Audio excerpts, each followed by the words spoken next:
सगळे बारके बारकेच आहे.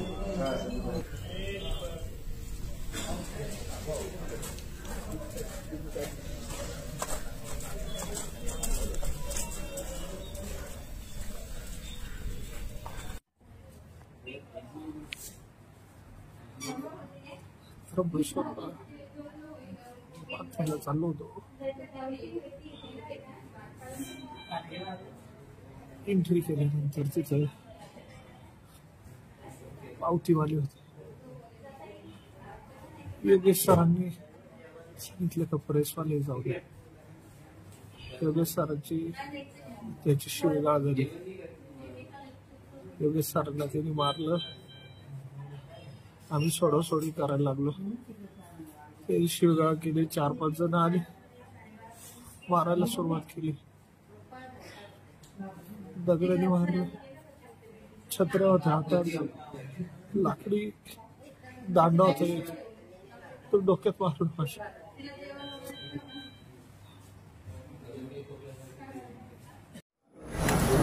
बस बेड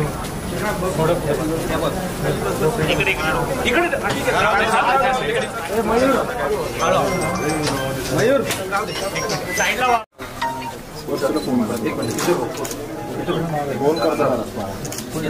डॉक्टर प्रशांत चक्कर डोळ्याला डोळे पण बोगलेन घेत आहे. रक्त पातळ होण्याची गोळी चालू आहे. डोक्यात मारलं आहे ना. हां, सिटी स्कॅन करून कळून पण बाकी असं याला डोक्याला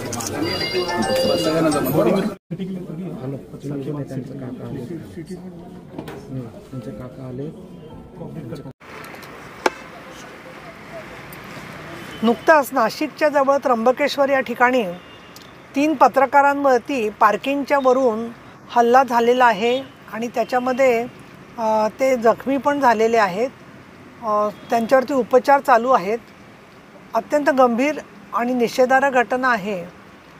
एक तर पार्किंगच्या वादावरून ज्या मुलांना हे काम दिलं जातं तर त्या वादांच्यामध्ये बऱ्याचशा वेळेला कोण समोर कशासाठी आलेला आहे याचा विचार न करता मारामारी करायची, फक्त असंच त्यांना जवळजवळ कंत्राट दिल्यासारखं असते परिस्थिती.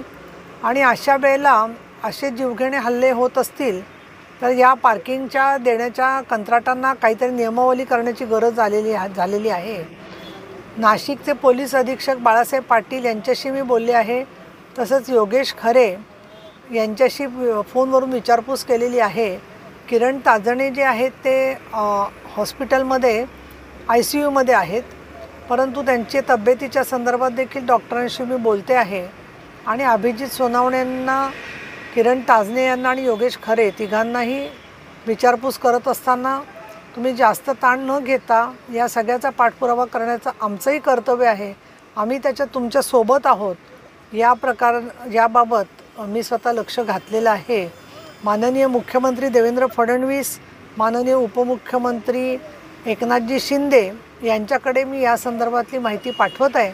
आणि सरकार या केसमध्ये पत्रकारांचं संरक्षण कायदा आणि त्याचबरोबर खून करण्याचा प्रयत्न यासारखी गंभीर कलमं लावेल अशा दृष्टीने आज परिस्थिती दिसते आहे.